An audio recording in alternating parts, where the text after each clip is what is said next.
All right, looks like the recording has started. All right, recording has begun.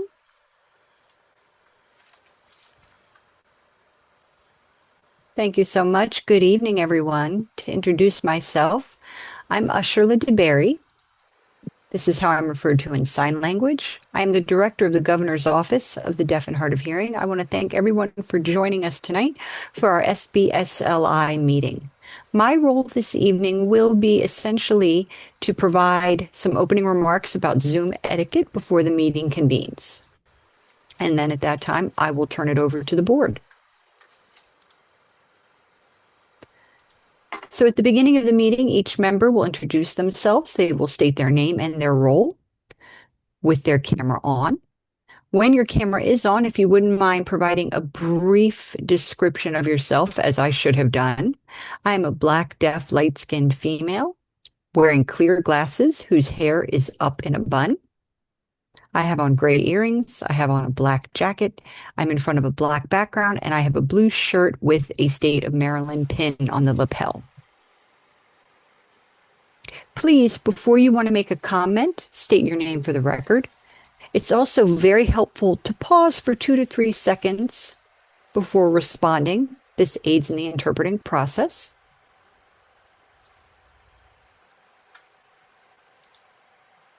Please be cognizant of correct turn-taking order. Please make sure we speak one at a time and wait to be called on before you make your comment. And then be cognizant of that 2 to 3 second pause before you comment. Please ensure that your microphone is on mute if you are not on camera. Those of you who are watching the meeting, as well as the people who are participating. If you are not signing, we do have interpreters here who can translate into ASL for you. This meeting is being recorded. Our goal is to have it posted to YouTube within 48 hours of the end of the meeting. And we will be communicating with the community if anyone would like to review the film later. And at this point, I will turn things over to the chair, Jacob Leffler. Thank you, Oh, one Director more thing. DeBell. I apologize. Okay. So, anybody who is not a member of the board or a member of the GODHH staff, if you could please turn off your camera at this time. Thank you. So, Helen, yes, if you could turn your camera off, thank you so much. All right, thank you for the introduction, Director DeBerry. And I'd now like to introduce the board, starting with myself, and then I will call on people. Starting with a brief image description to start. My name is Jacob Leffler. I am a man with a gray shirt on. That is a full-length shirt. I have glasses on, a brown hair, and a light background. I am the chair of the board. I'll pass it over to Leslie Puzio. Hello, good evening. Dr. Leslie Puzio here. This is my name sign. I'm a white female whose hair is up in a bun with clear glasses, silver earrings, a dark blue top, and my background is a mix, which I apologize. I'm in my office and I have various things on the wall, so good to see everyone. All right, Sue. Hello, good evening, everyone. I'm Sue Beaver. I'm a white female with blonde hair that's long. I'm wearing dark glasses. I have on a black, full-length shirt. I am in front of a light background currently. Jim. Hello, everyone. Jim Shevland. I am a man with glasses, no hair. I have a short sleeve polo shirt on with USDF on it. All right, and Nancy. Oh, could we have an interpreter, please?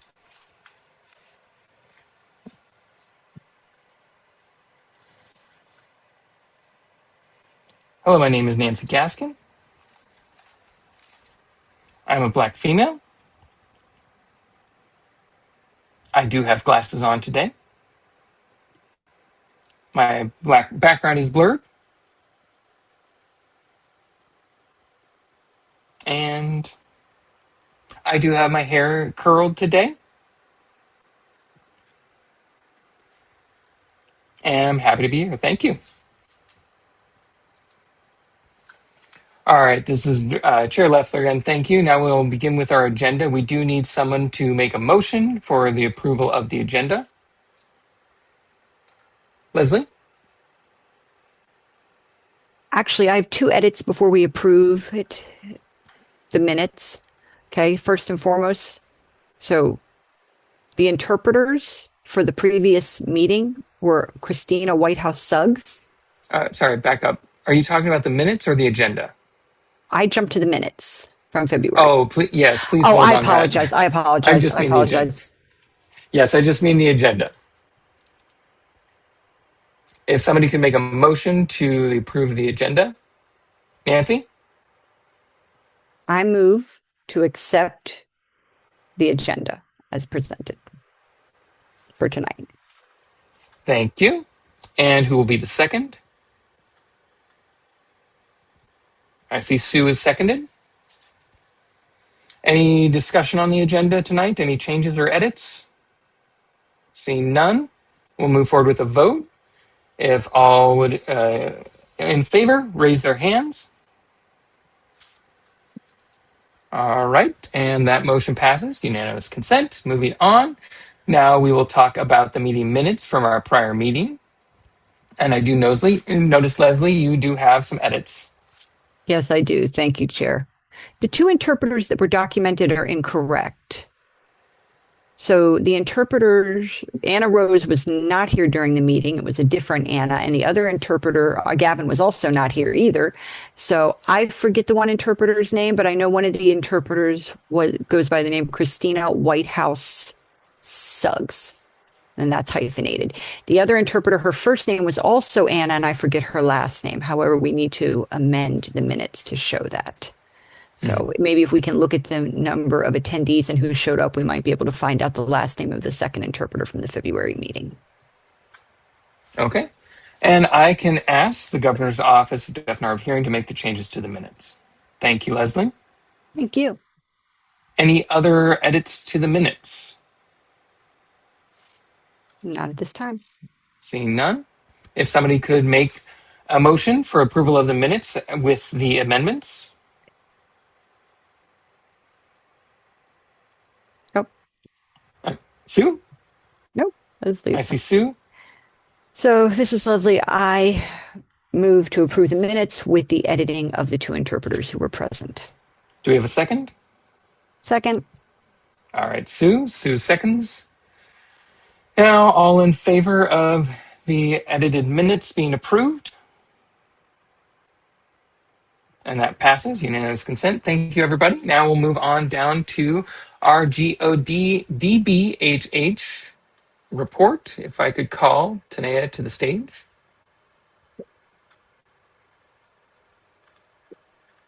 Hello. Hello, everyone. I'm Tanea Brown. I'm the Outreach Interpreter Manager. I'm a Black female using with a black shirt. My hair, which is also dark, is up in a bun, and my background includes a window with some blinds.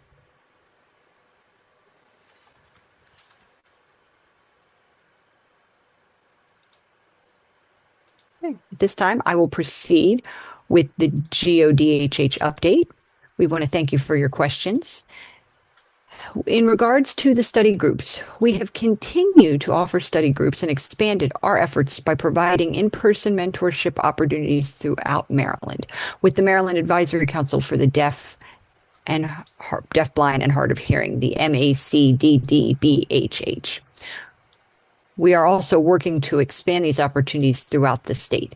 And our focus is going to be specifically on supporting interpreters of color and deaf interpreters who might be interested in gaining experience while working alongside us with our task force and our work group meetings.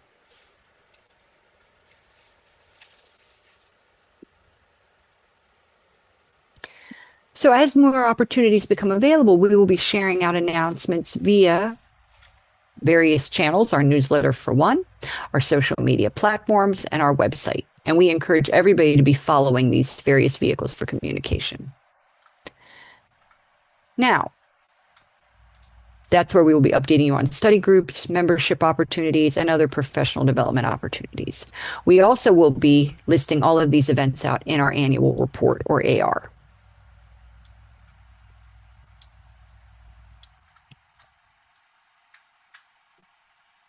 Now, in terms of the SBSLI appointments, Director DeBerry has followed up yet again with the governor's appointment office, and they have advised us that we should know the names of the new appointees by October 1st. Once these appointments have been finalized, we will be sharing out this information as appropriate with the community.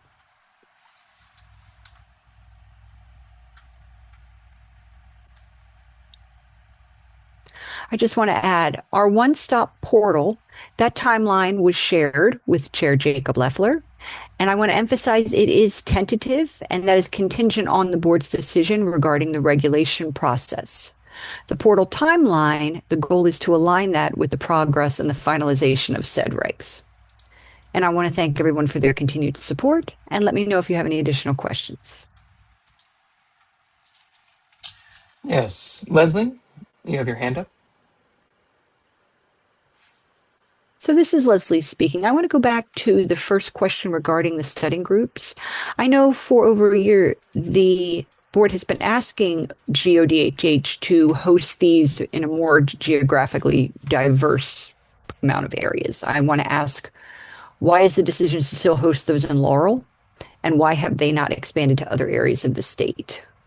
We asked and we were told that they should be set up throughout the state of Maryland. And that still has not come to pass. The second question, because the understanding based on the law, and we did follow up with council, but the law currently states that additional funding will be utilized to help underrepresented interpreters of color, deaf, blind, CODAs, and other varieties of groups who might not be able to access interpreting training programs to be able to get that support. However, there's no mention about study groups only for deaf, blind, and for interpreters of color. So I just want to understand how that part of the statute is being applied to the study groups.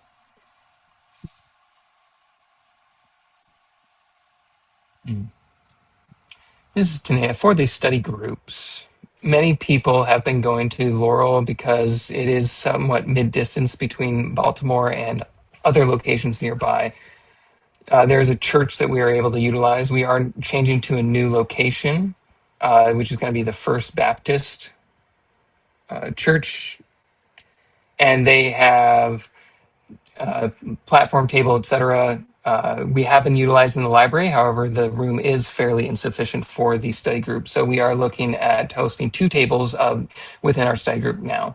We have been advertising for individuals in various locations if they would be interested in these study groups, but unfortunately we have not heard back from some of those. And so we are just following where the interpreters who are motivated to be a part of the study groups are located, which happens to be that area. And I'm happy to provide the information in regard to that as well. And this is Chair Leffler. I did want to have you ask a question as well, Linnea, in regards to study groups. Have you looked at hosting them on Zoom, correct? Yes, the second Saturday, sorry. Go ahead. Go. Yes, so we do have virtual and in person, but within the state of Maryland, how we are able to serve all of the constituents across the state, we are looking at different platforms. So yes, Zoom is one of them. We have been trying to figure out where we can figure out more ways for people to be involved, whether that's virtually or in person. If I can interrupt, Brooke. Yeah. Okay. We have some different conversations taking place in the background. If everybody could be cognizant of muting. This is Jacob. I'm sorry. Say that again. Yeah, not everyone is muted currently. Okay. This is Tanea. I've just muted everybody. Okay.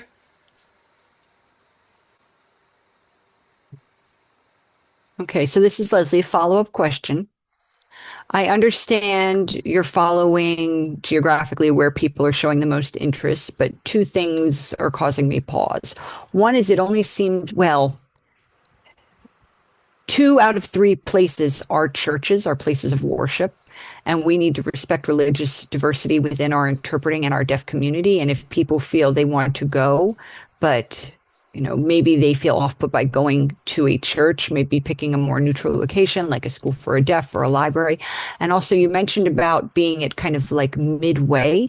If we think about the Eastern Shore in Southern Maryland and then Western Maryland beyond Frederick, okay, that is not centralized for those populations. So I would like to ask again for these to be hosted and to try for one, having one on the western area of the state and on the eastern area of the state, possibly over the bridge. And if nobody shows up and it doesn't have a good turnout, that's fine, but I would like to at least see the effort made.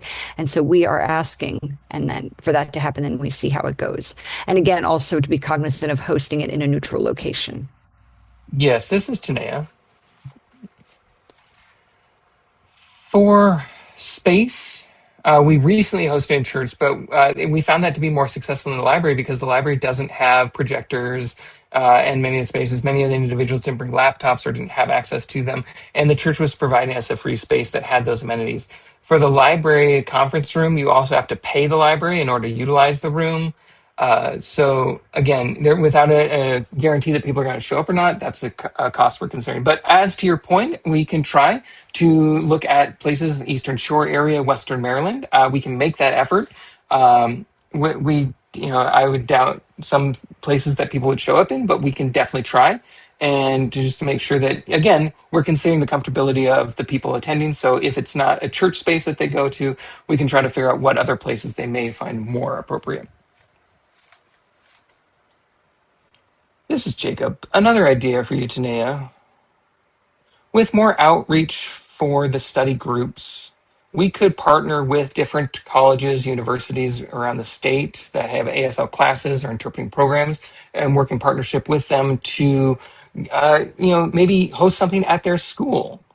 Maybe assembly room or study people that are minoring with an ASL, but we can partner with those and see if we can utilize some spaces that they may have for interpreters to come together, whether throughout the state of Maryland, and provide some support outside of the more immediate area, but for those who live in more distant areas of the state.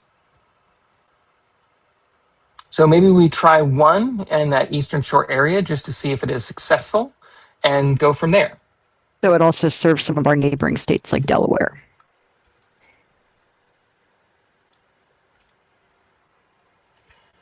Sue, I would love your support and partnership in that if it was possible. I know you know Eastern Shore best of anybody here in this room, so thank you so much. And we'll work that out via email to see what we can set up as far as programming. Definitely.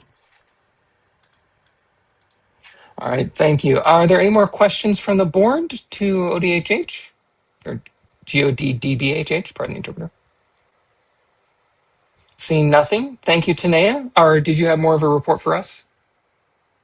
All right, thank you, Tanea. Nope. Thank you. Okay.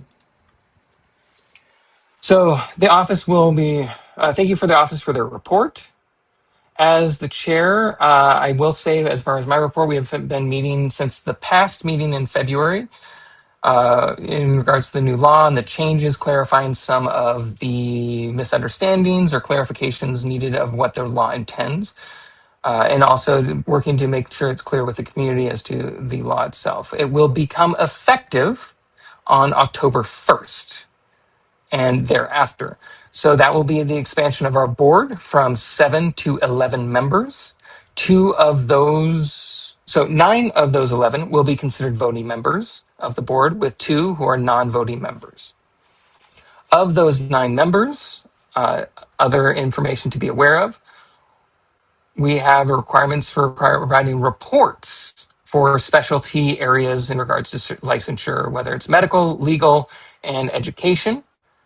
Mental health, trilingual interpreting, etc. So that is the responsibility of the 9 members to provide those reports to the governor's office in regards to any regulations. And that has to be done 60 days before we move forward with the development of regulations. Thirdly, as to the amendments to the law, we will be providing reports to the governor's office in regards to any regulations. And that has to be done 60 days before we move forward with the development of regulations. Thirdly, as to the amendments to the law, we will be providing reports to the governor's office in regards to any regulations. In the new law, we have 9 voting members. For our quorum, it has been changed. Our current quorum is essentially who is here during the meeting, and whoever is in attendance is considered quorum. With the law's change, we must have 5 of our voting members in the meetings in order to satisfy quorum requirements. And also with the board as a whole, there have been some changes to the positions, the specific representation therein. MDAD will still have representation. There's a deaf-blind individual requiring representation still for that community, the interpreting community as well. We do not have any representation requirements from PCRID any longer. That has been removed. So that has already been done so, and the board is already without that members. For the new members that will be joining us, they will consist of an entity that provides interpreting services or deaf services, be it legal, medical, or educational settings. Affiliated entity will be providing a representative, and then we'll have our ex officio members from the Department of Disabilities as well as the Department of Labor. Both of those will be joining again as ex officio. And that was passed during this past April's time period for this legislative session. The law also does require that we set up the regulations and have them posted and ready and finalized by July 1st of 2027. And licensure will become effective on the first, one second, did you get? Oh, so July 1st of 2028, January 1st is when it goes into effect. Thank you. So is when that, thank you. And then for the educational interpreting on July 1st of 2028. Oh, that goes into Leslie? effect. Leslie, can we go back just to clarify things for the interpretation, please? And thank you. Okay. So July 1st of 27, the regs have to be published. Mm-hmm. Okay. And then January 1st, 2028, the community general licensure goes into effect. July 1st, 2028, the educational specialty goes into effect. Just for the record. Thank you for that clarification. That is an important part of it. We want to make sure all of the community is aware of those requirements in the law as they stand now. So thank you. Also, we want to work together with GODHH on different issues in regards to the portal timeline, making sure that that is progressing with our work. And we want to support the working groups as well and task forces with some reports after this as well. And that concludes my report as the chair. Are there any questions from the board or any additions that you would like to make? Not at this time. Seeing none, we'll move on to the next item on our agenda, the regulation update. That's more of, so we still have been on hold when it comes to working on the regulations. We have not yet commenced that work, so nothing has changed in regards to the regulations up to this point from our last meeting. Our task force and our working groups have been continuing their work on their different focuses when providing recommendations to the boards for final decision later in regards to regulations and how we can modify or what we already have to include those concerns. And again, we also are waiting for the law to become in effect before we start looking at the new requirements as well and incorporating those. We do have 2 working group reports. One is on the alternative pathways, and the second is for the educational working group. So we have reports from them. I would like to go ahead with whoever would like to do theirs first, Jim or Sue. Who's our first volunteer? Sue, looks like you're first. Okay. So related to the education specialization for educational interpreters in K-12, we sent 3 letters. One was sent to RID, one was sent to Boys Town, and one was sent to Katie. let me back up a little bit. The new law requires us to collect data first and foremost, statistics and numbers that the committee, has to report on 60 days prior to the publishing of the regs. So the purpose of sending those 3 letters to RID, to Boys Town, and to NCAT is to essentially send them a list of questions to gather information about the EIPA, about certified interpreters, and just to get more detailed information. We heard back from RID, and their response was essentially that they do not track K-12 interpreter certifications or have any information related to the EIPA. So at this time, that's all the information that RID was able to provide us. NAIC? NAIS is NAIE, thank you. NAIE, okay, the National Association for Interpreters in Education. Brilliant. They said they have no HR director and they do not have permission from their board to disseminate any information at this time. NAIE referred us to the National Deaf Center and their salary report as well. In terms of Boys Town, we have not, as of this time, received a response. So the challenge is there is currently no database where this information is warehoused. So essentially, the question becomes how to proceed, and honestly, I don't have an answer at this time. In addition to that, we want to send a letter to each of the school systems within the state of Maryland. I want to say there's 24 in total. And we'd like to ask those school systems about their hiring practices, how they screen their K-12 interpreters, any minimum scores or qualifications. We're looking for that type of information. But we're honestly not sure about privacy laws and if we are actually allowed to send that type of letter to the school systems. That's really the update I have at this point for the educational interpreter specialization. All right. Well, thank you, Sue, for your reports and comments. And if we want, I think we can have a meeting with our council to discuss what advice they have in regards to the legal requirements to make sure that we are meeting all of those when it comes to a report, as well as asking for information. So we can set that up to get more fulsome information from him to see what we can do. Do you think that that is something you would want to pursue, Sue? Yes, because my concern is that this law, the new statute, requires us to collect this information and to report to the legislative committee. So if there is no data to report on, how can we support the decisions that we plan on making going forward when it comes to the regulations? So I think that's a great idea to have a meeting with Ethan, our AAG, and have conversations about what we can and cannot do in terms of reaching out to the school systems. All right, great. Thank you. Does the board have any questions for Sue at this time?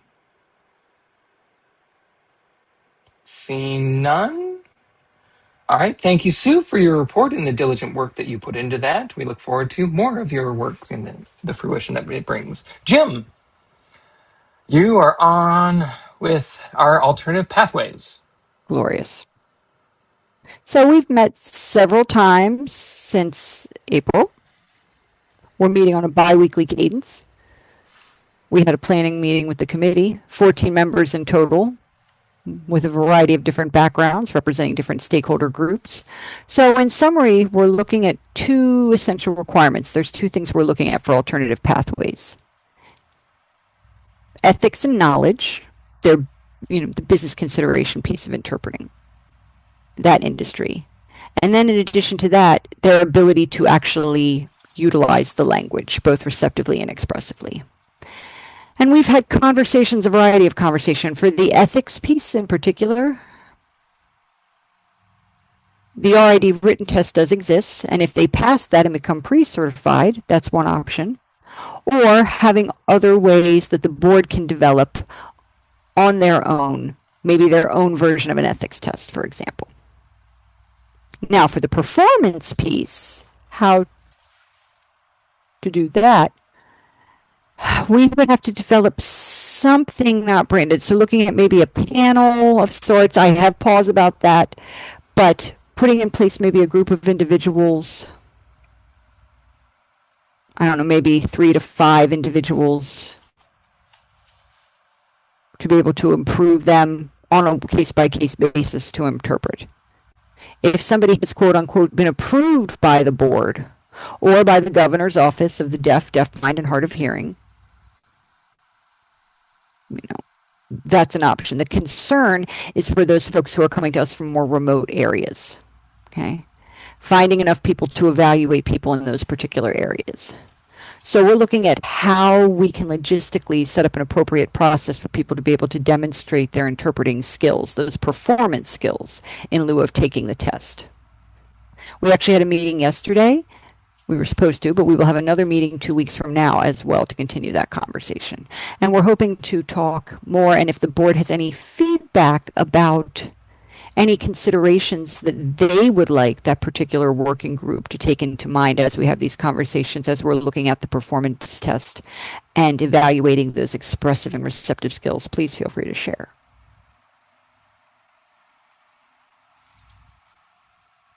All right. Thank you, Jim, for your report. And yes,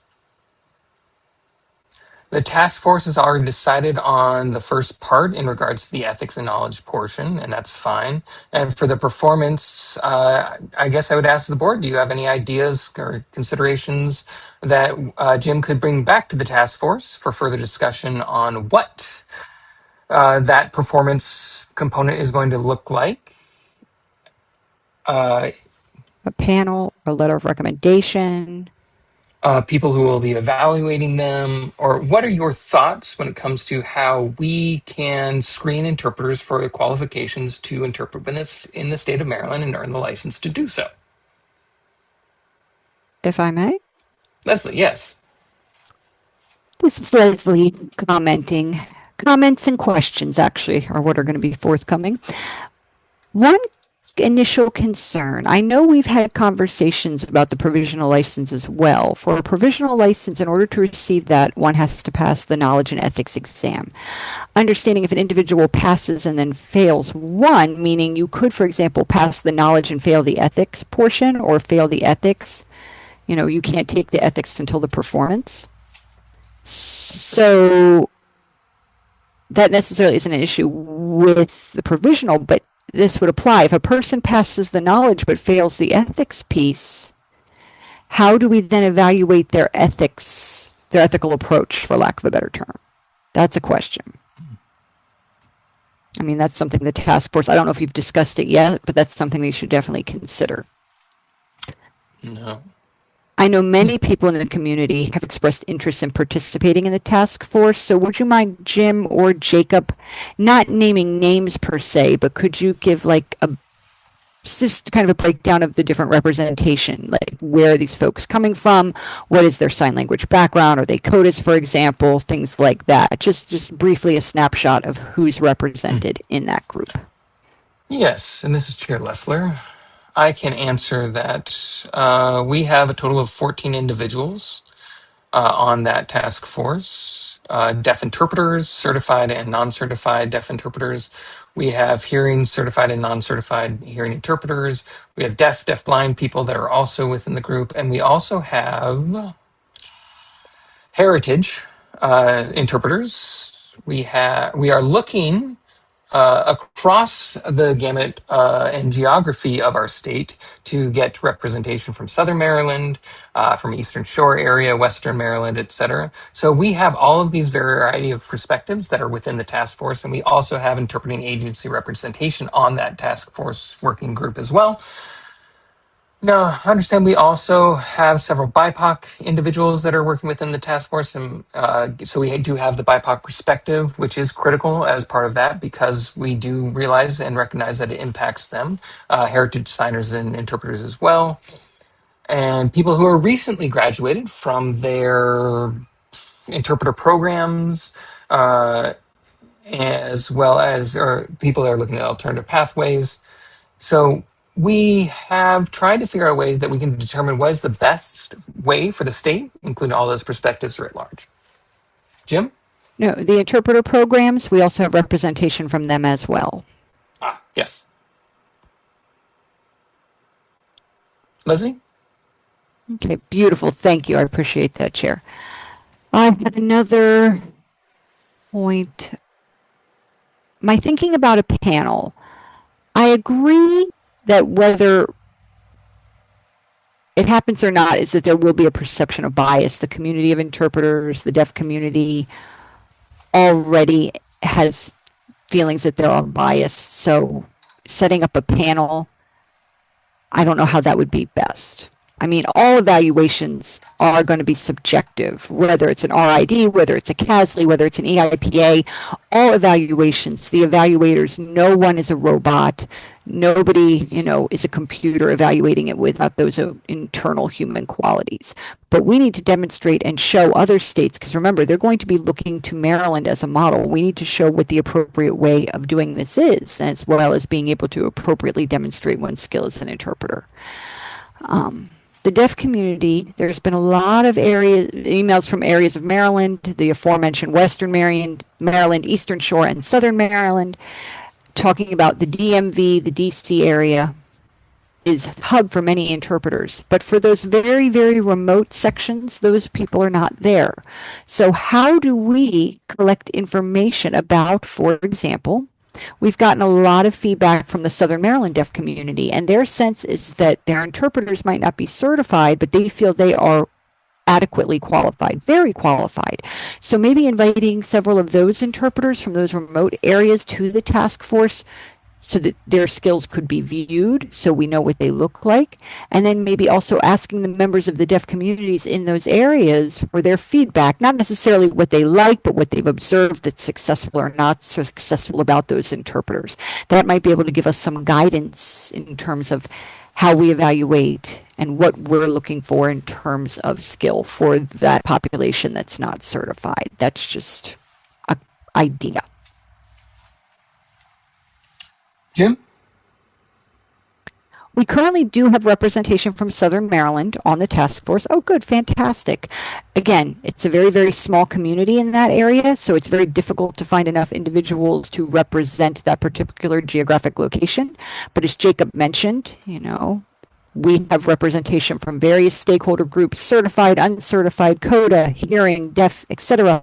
So if you know of anyone, we certainly invite them to reach out to us. The problem that we're experiencing is that we're coming under the wire. And certainly during the summer, it's an issue with people being gone on vacation.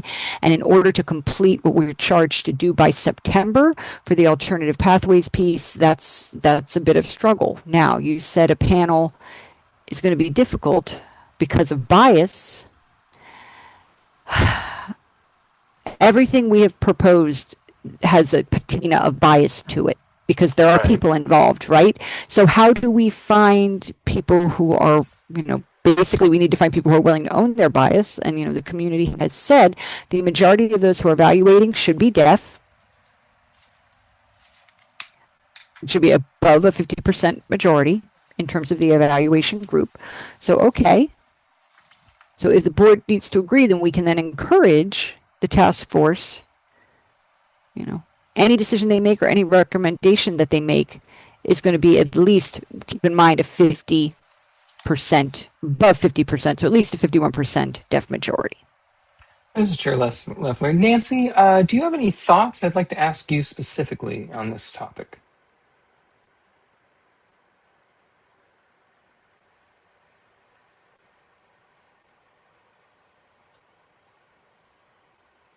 Would you like the interpreter?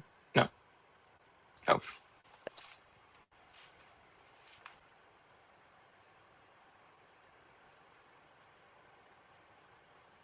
You're still on mute? Sharing. There you are. You got it. Okay.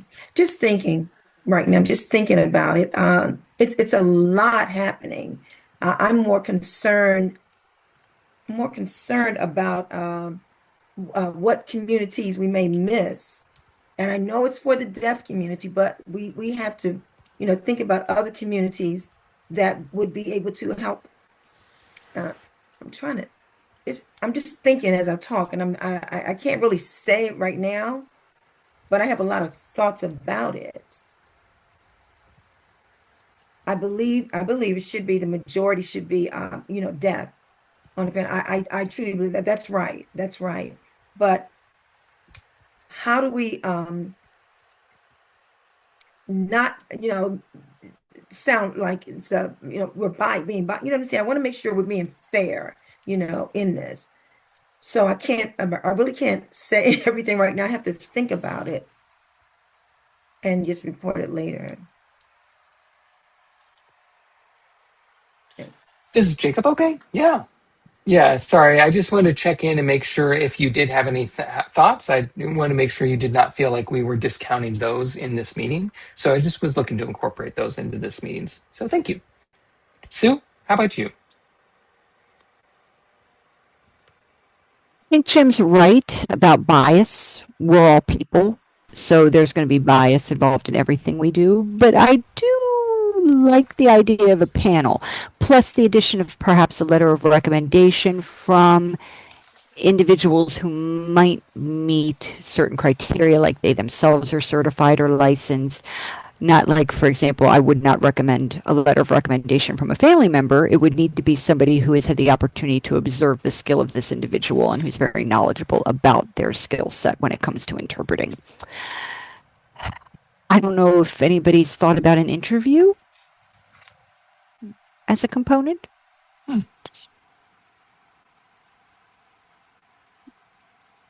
We could come up with maybe some scenarios and then maybe videotape the individual. However, that you'd have to then of course confirm who they are as well, via driver's license plus a video. I don't know. I'm thinking off the top of my head here, speaking aloud, so to speak. But Hmm. but yes, I agree. Yes. And this is chair. It is a real challenge for us to figure out what is the best for the state of Maryland, and we want to make sure that we have everybody's thoughts and taking notes back to the task force. Jim is going to be able to have a more fulsome discussion in that task force area to allow them to figure out those specific things. So, what do we think we would like as a board to recommend that they look at and maybe develop some recommendations for that alternative pathway? For us to develop regulations thereafter. What do you think, as far as the board, as for feedback, thoughts, or approaches that you think may be helpful for the task force? Right, Jim? That's what we're looking for. Yes, any and all would be appreciated. I think that's what we need. We need to be able to bring something. I need to bring something back to the task force meetings so that they have something to work from to develop. Again, we're looking at the ethics components and then the performance components. So, Okay. Yes. Vice Chair Puzio. this is Leslie speaking. I'm sure the task force has already done that, but I just would be remiss if I didn't ask. In the past, the board collected all the state information about what each states who already have licensure. Yes. Just so the community knows what we're talking about. But state by state, what their licensure requirements were. So, for example, if it wasn't a certification, what their individual requirements look like. I know that we collected all of that and it was in a spreadsheet in our drive. In addition to that, I recently received, I think, something from Minnesota. Minnesota created a map and it's an interactive map. So if you click on various areas, it'll show the number of licensed interpreters in that area. And I can share that with you, and then maybe, Jim, you can pass it on to the task force. I don't know if it's updated, but it's something that we could possibly look into and see what's already there and maybe extrapolate from that. I mean, it's very similar to what we've been discussing up until this point. The task force has been doing a lot of work and digging into a lot of this with GODHH's shared drive and that spreadsheet, as you mentioned, that was shared with us previously. We've developed our own in-depth analysis.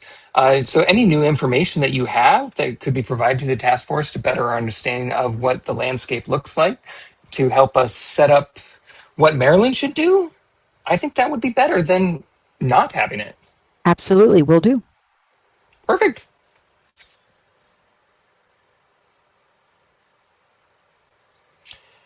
All right, this is Chair Leffler. I see no other discussion. I think we can move on. Before we do so, I do want to thank the task force and the members for their diligent work and the hard work that they have been doing to support this board. It's a very critical part of our regulations, developing these alternative pathways, and a priority for the board as well as for the interpreters to be able to make sure they are able to work within the state of Maryland, that we establish those other criterias.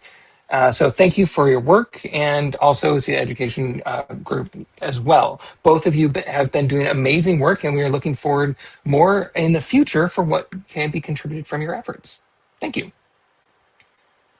All right, moving on from that. Sorry, I rearranged my screen. I need to get back to the. All right, so we have finished with our reports, and now we have no other topics of discussion on our agenda tonight. Does the board wish to add anything to the agenda at this time or further discussion? Seeing none. Again, I do want to thank everybody who is in attendance tonight for participating as attendees and watchers of our board meeting. Please look for, if you need any clarifications on what was stated, reach out to either myself as the chair or GODHH, and we will make sure to respond to your questions and provide support, comment, etc. So again, thank you for watching this evening. And the board, thank you for your time tonight and all of the critical discussions that we have had tonight. Thank you for your help in moving this process forward so we can develop our other regulations. So I hope that everybody has had a wonderful summer so far and continue to do so. Our meeting adjourns at 8:47. Thank you, everyone.